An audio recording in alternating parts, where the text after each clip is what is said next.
Hey, good morning, good evening, good afternoon, everybody. This is Age-Wise Boston, sponsored by Central Boston Elder Services. I'm your grateful host, Mike Kincaid. And my guest is someone you've seen on the show before. His name is Peter Mack. He's an entertainer extraordinaire, and he's also an impersonationist. What is it? No. Impersonator? Tribute artist. Tribute artist is good. We like that. Tribute artist is like when you do Judy, the Judy show. That's an amazing tribute show. Yeah. But this is an impersonation. Yeah. I guess there is, You know, it's still kind of tribute art, but. Yeah, but now folks are at home going, what the heck are they talking about? There's a show called Judy and Company. And Company, yes. Let's talk about it. It's the show I'm currently doing at Club Cafe in Boston. I've done it before in Los Angeles. It actually started out as a show called Peter Mack Ladies Man. Anybody who hasn't seen the show doesn't know the joke. Exactly. But good title, right? Yeah, good excellent title. Yeah. Excellent title. So I would do these, 8 or 9 or 10 women, and then at the end of that show, I would close it out as myself in a very quick change. I would actually close the show as myself. Oh. Yeah. Okay. And then we said, well, we can do an alternate version for the Judy series and do it as Judy Garland and Company. So Judy opens and closes the show, but she has her guest stars coming in. You never know who's going to ring her doorbell from night to night. So it's all of her old gal pals from Broadway and Hollywood: Bette Davis, Carol Channing, Elaine Stritch just recently joined the show. Really? Liza Minnelli, Peggy Lee, Helen Reddy. The immortal Dame. Yes. Dame Edna. Dame Edna. Dame Edna, yes. She is the crowd favorite. Katharine Hepburn, yep. She, big fan of Age-Wise Boston, by the way. Oh, she loves Age-Wise Boston.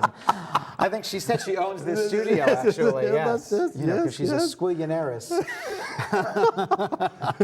So how many, the number, every time I ask you this question, the number keeps getting bigger. So how many voices run around in your head? I've lost track. It's well over 30, I know that. And some of them are so, I grew up in a family that, thank God, I had such an appreciation for the golden age of Hollywood and television and such. So, who else does an Imogene Coco imitation? That's... Nobody. Right. So some of them are really, we're stretching it a little bit. But I can still do the imitation. But, but yeah, it's well over 30. We're close to, I think, 40 ladies. And that's what I was going to make. Yeah. Do you find yourself, because I think you and I have something in common. We watch late night television. Yes. And you find yourself, are we ever going to see Lauren Bacall?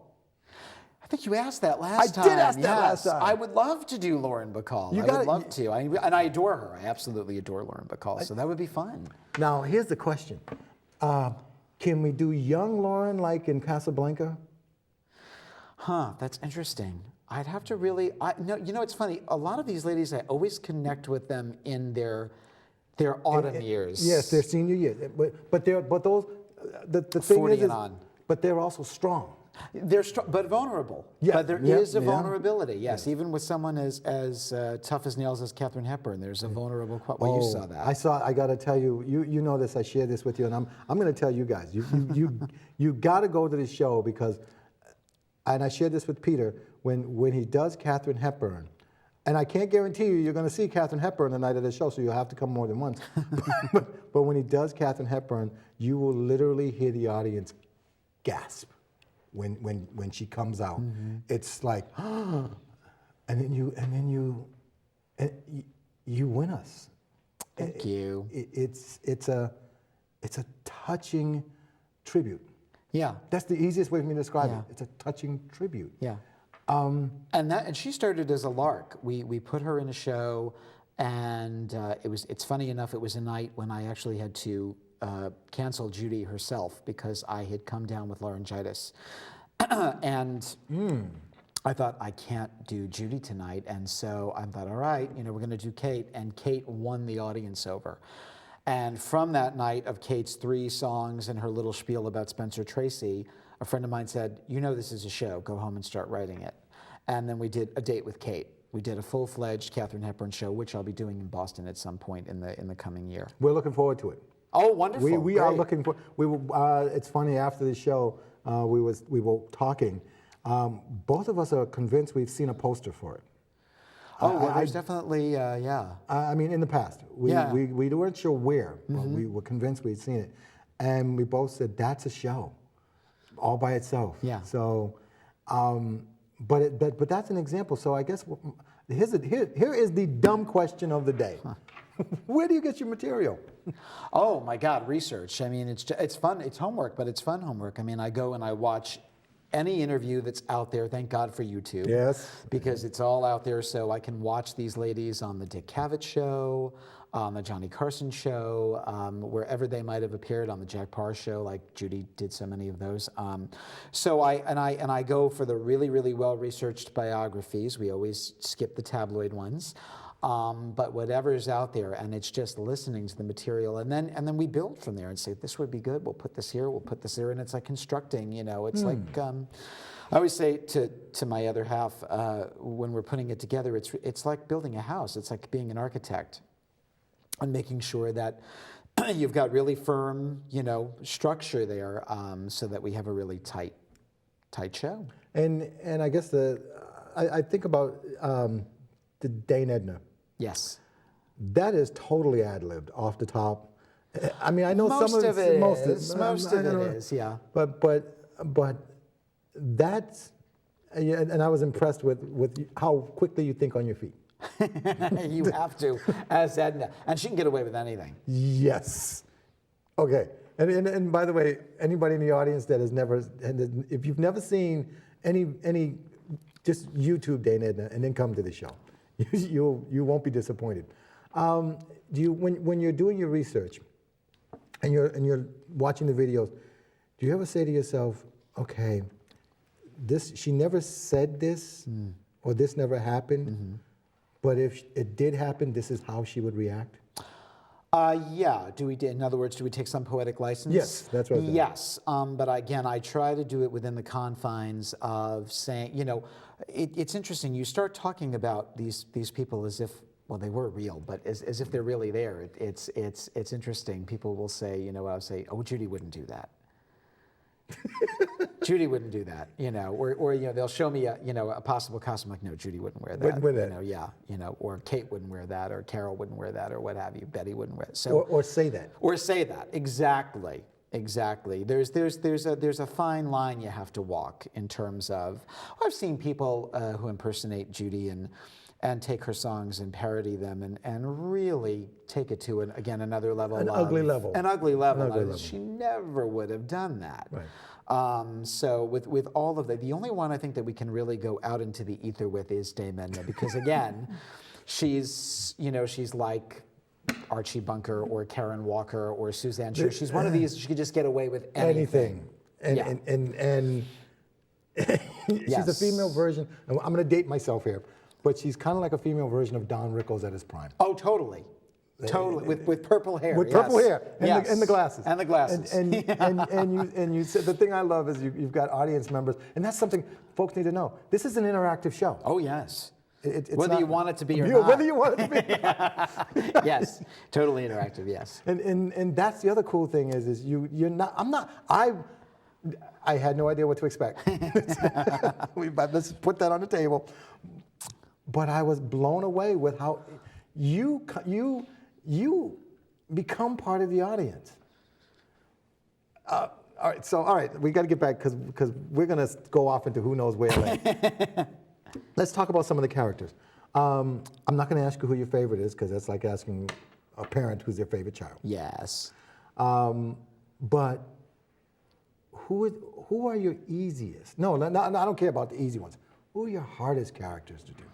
Well, I think anytime we introduce someone new into the show or someone that I maybe did once and have not put into the show in a long time, like recently we added Elaine Stritch. Okay. I had never done Elaine Stritch before, though I adored her and connected with her. And I said in the last interview we did that, there always has to be a connection somehow, some way. Again, strong lady, very much like Katharine Hepburn, very strong personality, but definitely a vulnerable side, and that's the wonderful. It's a great acting challenge, and it gives me a chance to. So that's what But when I'm getting a feel for someone new, or like recently, Carol Channing was in the show, and I had not done Carol in well over 2 years, I guess. She hadn't been on the show. So I was like getting my feet wet all over again. You really have to become reacquainted with them. But it is like Really? an old friend almost. Yeah, You I know, would it's like think- you pick up the phone and, no time has passed. So it's like, oh, that's right. I remember that. Yeah. So it's tricky. I want to get it right. I always want to get it right. What happens when it doesn't click? Oh, it's not 'Cause fun. it's time. Let's ditch the dirt. Let's ditch the dirt. This past weekend, Dame Edna is usually, Judy is always, a given, but Right. Dame Edna is the other one, and then Kate, for other reasons, people love Kate. Again, as you said, the intimacy and where we take it from an acting perspective and such. This past weekend, Dame Edna, they liked her, but Wasn't the same. It wasn't the same. Liza, gangbusters. And Liza was literally climbing all over the stage. The venue, yes. Yes. She- This past weekend, she was all over the place. Seeing as Liza is still with us, Yes. what do you think her reaction would be if she saw the show?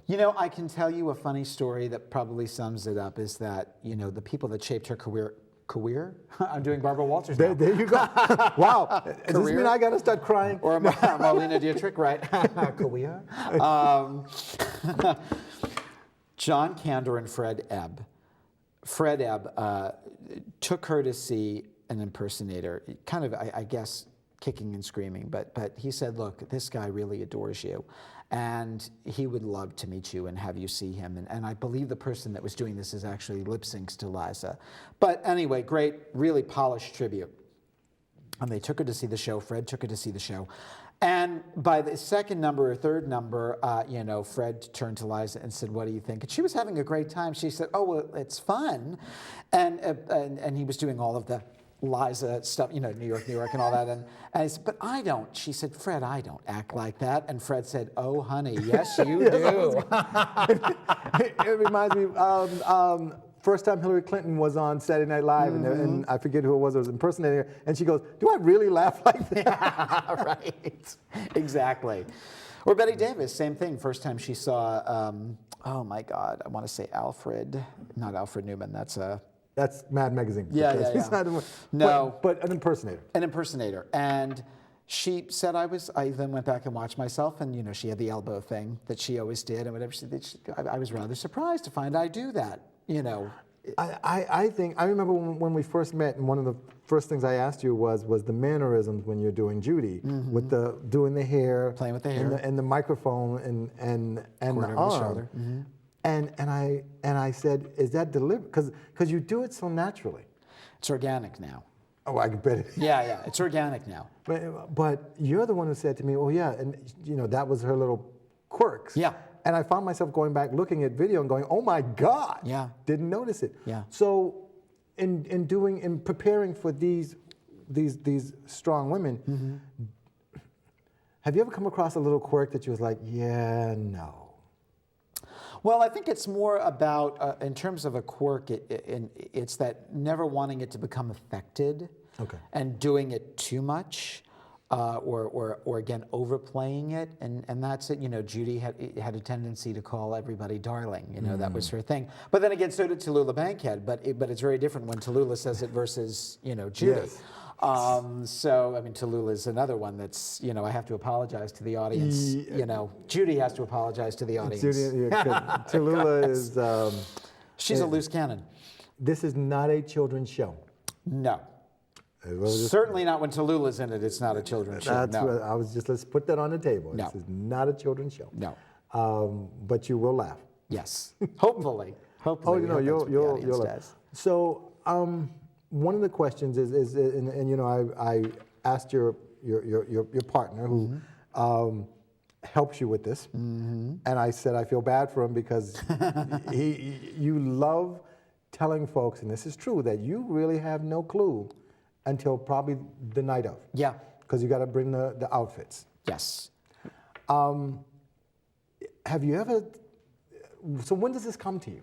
That's the question. In terms of deciding who I'm going to do, we have we have the soundtrack at the ready, you know, and that, and again, we're singing live, we're not lip syncing, but we do have the soundtrack at the ready, and it's all there.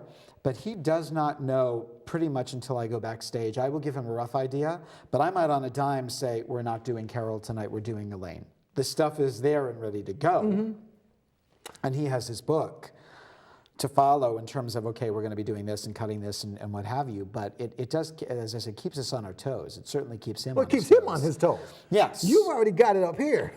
You know, and the other people, you know, backstage in terms of what, you know, what has to happen and so on and so forth. So, yeah, it's interesting, though, to kind of say, well, I have 8 people on the agenda and we're only going to do 6, so 2 of them have to go. You have to go. Yeah. Have you ever changed in the middle of a show? Oh, and totally. What I mean by that is you planned on doing a person A, and then you go backstage and you go, now we're going to do D. Yeah. Oh, absolutely. Why? Again, a vibe from the audience. That's what I thought. In terms of saying, well, if they didn't get this chick, they're not going to get this one. That's happened. Sometimes if they don't get Dame Edna, I might say, this might be, the audience might not be too sophisticated tonight. I'm trying to think, what is Dana? Is it puppies? Possums. Possums. Possums. Anyway. All right. So you do respond to the audience. Yeah. Ever get ugly? Has it ever gotten ugly? No, I don't think so. Well, I've had to call people out once or twice as Judy. Actually, prior to the show, we had a couple of guys come to see the show in West Hollywood, and they were sitting at the back of the house, and my husband was giving the opening curtain speech, and they said something to the effect of, "Yeah, we're ready. We got really drunk, and we even brought pills with us." Oh, man. And, well, John made sure that the lighting guy flashed the spotlight on them. Hello, and you said, welcome to show business. "This is what we don't want in front of a crowded room. You know, this is what we don't want. This is a loving tribute, and that's, yeah." So we've had that happen. Okay. Yeah. Sometimes the Sophia Petrillo I've gotten into trouble, not in a while, but when I do Golden Girls, you know, because Sophia is another one, like Dame Edna, you know, there's no censor Yes. there. She's an 85-year-old woman who, the way it was built into the show Golden Girls itself is she had a stroke. And it, of course, diminished the part of her brain that censors what she says. That switch that says don't say that. So she can say anything she wants and will. So where do we see this show going? Judy and Company? Yeah. Well, I know it's going to November 14th. No.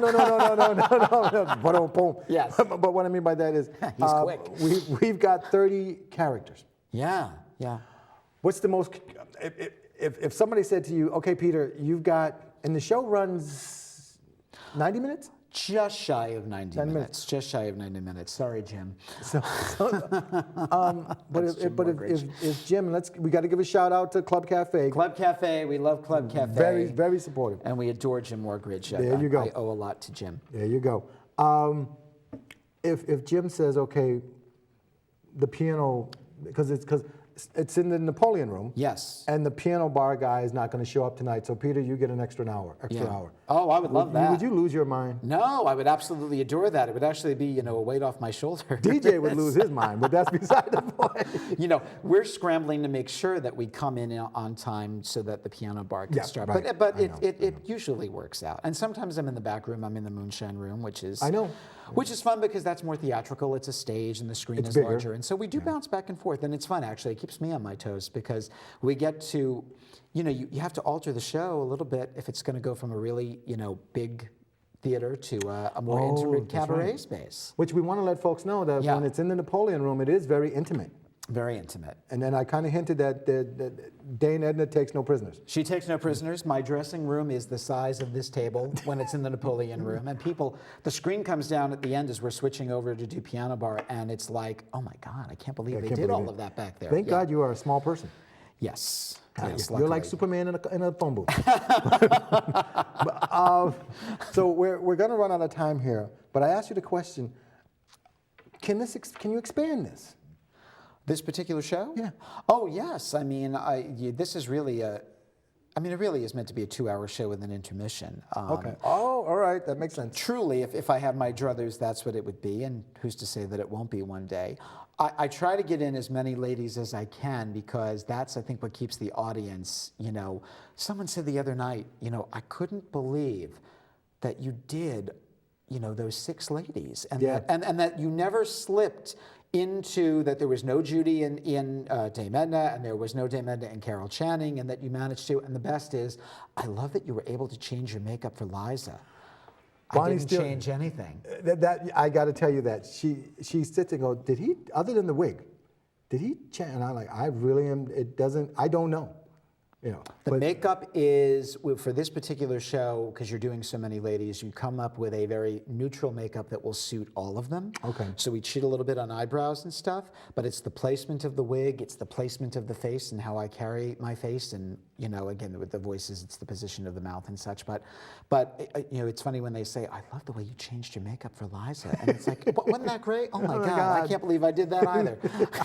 I got to tell you, We put the beauty mark on sometimes, and then wipe I do. it off. It's funny. I love Dane Edna because she's just so out there, but Liza, Yeah. the energy. How do you must be exhausted at the end of the evening because her energy alone makes me get tired. Absolutely destroyed by the end of the evening. Yes, yes. I do sing for my supper in this show. Yes, you do. Yes. Yes, you do. All right, before we run out of time, where do you see? I asked this question, but I'm gonna the immortal interview question. So where do you see this show in 5 years? Still running. In Vegas. In Vegas, baby. Yeah, we're ready for Vegas. No. You try not to think too far ahead into the future. Okay. I'm very happy with what I'm doing now. I said it last time. I always wanted to grow. I always wanted to get better. Maybe we'll add an additional 10 ladies, and we'll be up to 50 or 60 ladies at that point. But I always want a good product. I want the product to get better. I want audiences to keep coming back and come see the show. It's a lot of fun and it's different. People always say, it's not what I expected. It's never what. Yeah, that's true. They expect a typical drag show, and that's not what we give them. And so I love that. I love that. All right, final pitch, Club Cafe, Saturday nights? Saturday nights at 8 o'clock, Judy Garland and Company through November 14th. She's off on Halloween weekend. Hey. And then she comes back on November 19th with the Judy Garland Christmas show. Oh, is this going to be the actual replica of the old Judy Garland? It will be similar. Okay. It will be similar but different. You got to figure out a way to do it in black and white. But Absolutely. anyways, all right, Peter, real quick, if folks want to find out more information, where do they go? They should go to thejudygarlandshow.com, which is my website, or go to Peter Mack as Judy Garland on Facebook. That's my Facebook page. And you can find out all you want there. All right. About anything we're doing. I said that was the last question, but I got to sneak one more in there before they give me the wrap-up signal. Sure. What's next for Peter Mack? Oh, God. Well, again, the Judy Garland Christmas show. I'm doing a wonderful Alzheimer's benefit for my grandma called My Best Girl, Songs for Grandma on November 8th, November 8th. Right. At Club Cafe. It's a brunch show, and you can find information about that on my website and my Facebook page as well. And we have a lot of really cool stuff planned for the coming year. Some new shows, stuff we've never tackled before, stuff we've only done in Los Angeles, never done in the Boston area, plus, again, from scratch, things that have never been done before. You know you owe it to be here. Yes. Okay. All right. Peter. Thank you, Mike. Go to the show. That's all I can tell you. Judy Garland and Company. It should be called Judy Garland and Friends because she knows everybody. but go to the show. You will love it. You will laugh. You may even cry because there are some very touching moments of the show. My name is Mike Kincaid. That was the actual Peter Mack. This is Age Wise Boston. I'll see you guys around the neighborhood. And come to Club Cafe. Thanks, Jim. Bye-bye, everybody.